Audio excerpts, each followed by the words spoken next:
الحمدللہ والصلاة والسلام علی رسول اللہ وآلہ آل اللہ واللعنۃ الدائمۃ علی اعدائہم اعداء اللہ من یوم عداوتہم الی یوم لقاء اللہ۔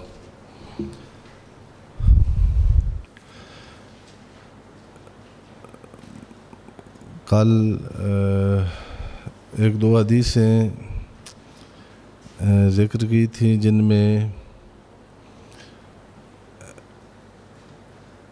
روزے کی بے ادبی اور وہ گناہ جن کی وجہ سے آتا ہوا رزق رک جاتا ہے، اور اس کے بعد ضمن میں ایک دو حدیثیں پڑھی تھیں جو رزق کے جلب ہونے کا موجب بنتی ہیں، جن میں ایک صلہ رحمی تھا۔ اب جتنا تھوڑا سا ٹائم رہتا ہے، بہرحال ایک مبتلا بے موضوع ہے ہمارا، جہاں کچھ اور بیان کرنے کا پروگرام تھا، لیکن اس کے بارے میں سوالات بھی ہوتے ہیں، شبہات بھی ہیں، اور پھر انحراف بھی دکھائی دیتا ہے معاشرے میں۔ ایک ویک پوائنٹ ہے انسان کا، ظاہر ہے جو ہے کھانا پینا بنیادی ضروریات ہیں انسان کی، اور تھوڑا سا اس میں اگر کمی بیشی آئے تو انسان ضرورت سے زیادہ پریشان ہو جاتا ہے۔ ہر دور میں یہ کھانے اور پیٹ، حالانکہ بارہا عرض کیا ہے کہ انسان کا پیٹ اتنا بڑا پیٹ نہیں ہے، اس کو کوئی بندہ حساب کرے نا بھائی، ایک انسان زیادہ بھی جیے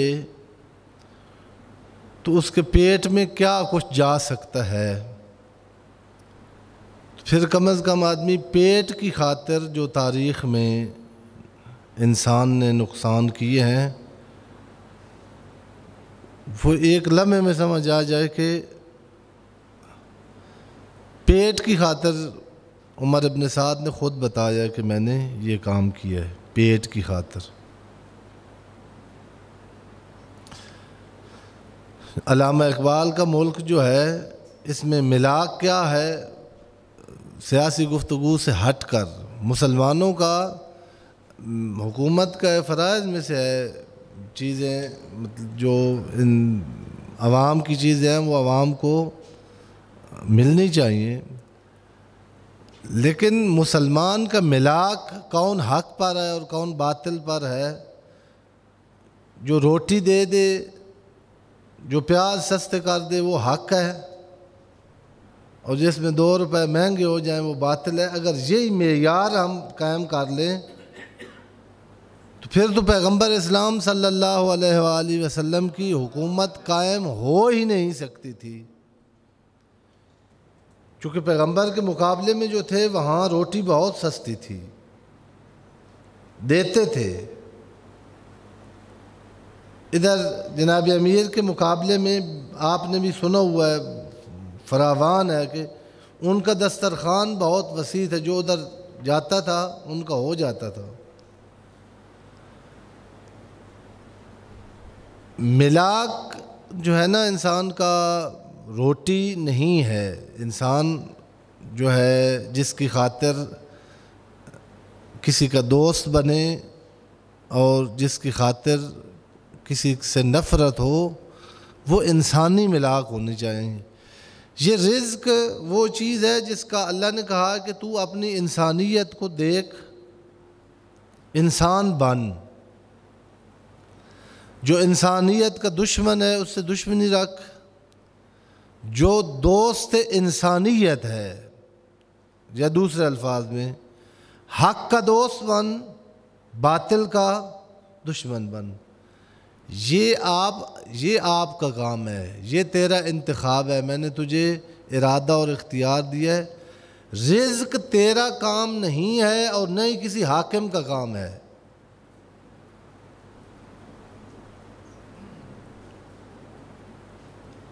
اب پاکستان کی تاریخ پڑھ لینا، یعنی جنہوں نے پیسے کے لیے یا لالچ کے لیے بہت سارے ضمیر دفن کیے ہیں اور ان کو پھر وہ بھی نہیں ملا، بلکہ کربلا کی تاریخ میں آپ دیکھ لیں کہ عمر ابن سعد کو سید الشہداء نے کہا تھا کہ جس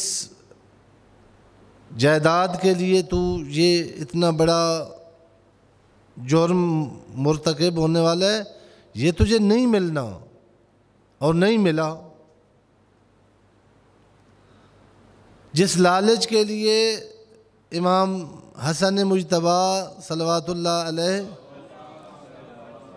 کی زوجہ نے اپنے ایسے کریم شوہر کو زہر دی تھی، وہ بھی ایک لالچ تھا، نہیں ملا۔ آپ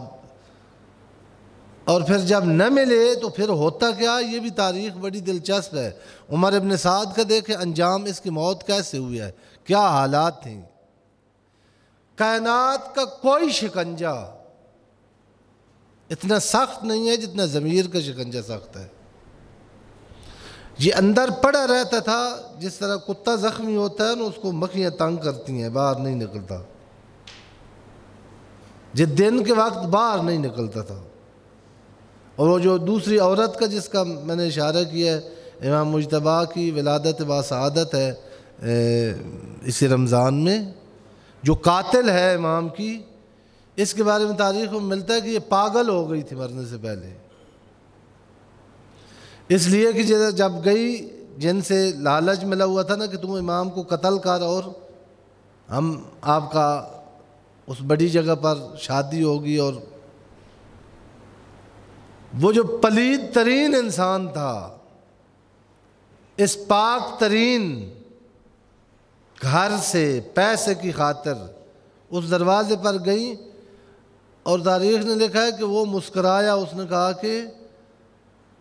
جس نے امام مجتبی جیسے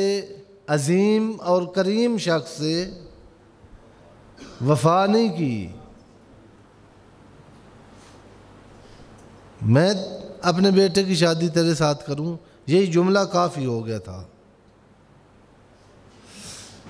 لہذا جو ہماری تکلیف ہے نا، ایک کوشش کرے، میں پہلے بھی عرض کرتا رہتا ہوں کہ جب ابھی اللہ کرے موسم صحیح رہے، نہیں تو جب گرمی ہوتی ہے تو روزہ پھر جو ہے نا بہت سارے کام کروانا شروع کر دیتا ہے، خصوصاً لڑائی، اور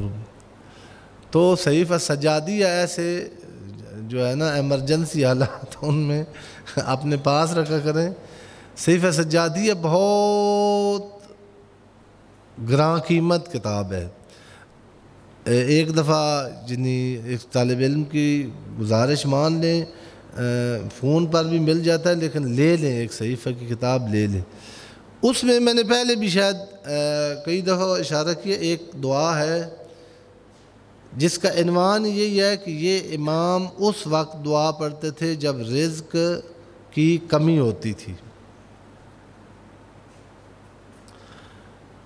پہلے تو اس عنوان سے ہی یہ چلتا ہے، بعض لوگ یعنی نعرہ لگوانے میں اور نعرہ لگانے میں اتنے آگے نکل جاتے ہیں کہ ان کو پتہ نہیں چلتا کہ رازق کون ہے اور مرزوق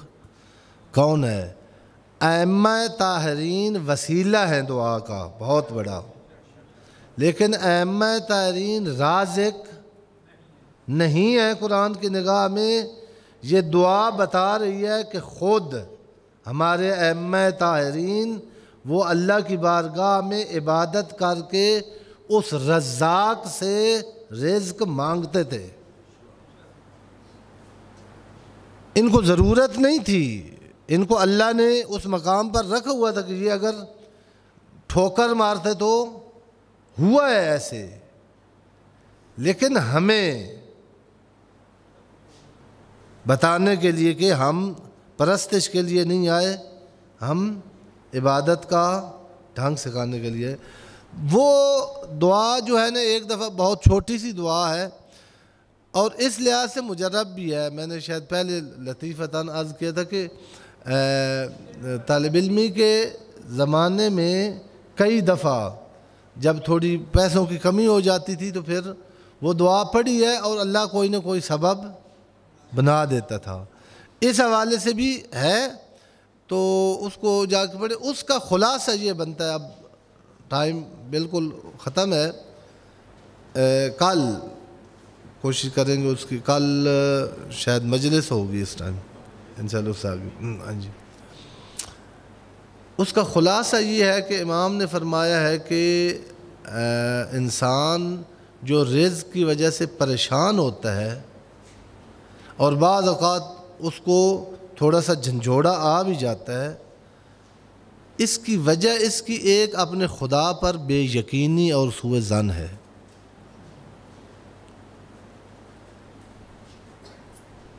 امام نے رزق اس میں کم مانگا ہے، اس کے بارے میں کہا کہ تو نے وعدہ کیا ہے، تو نے قسم اٹھائی ہے، مجھے اس قابل بنا کہ مجھے تیرے اس وعدے اور قسم پر اعتبار ہو۔ پرندوں کو ہے، انسان کو نہیں ہے۔ پرندے کبھی بھوکے نہیں سوئے، پرندوں نے کبھی دنیا کے پیسے کے لیے کسی امام کو شہید نہیں کیا۔ پرندوں کو،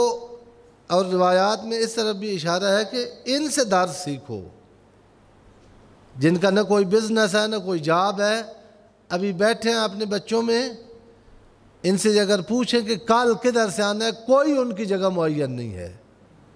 لیکن ان کو اتنا یقین ہے جس اللہ نے آج دیا ہے وہ اللہ کل موجود ہے اور اس کا وعدہ ہے وہ دے گا۔ وَهَبْ لِي الثِّقَةَ، مجھے ایسا ثقہ اور یقین عطا فرما کہ میں یہ جو در بدر کی ٹھوکریں کھا رہا ہوں پیسے کے لیے، اس سے میں رک جاؤں اور تجھ پر اعتبار کروں۔ بر محمد و اہل بیت محمد بلند تر صلوات۔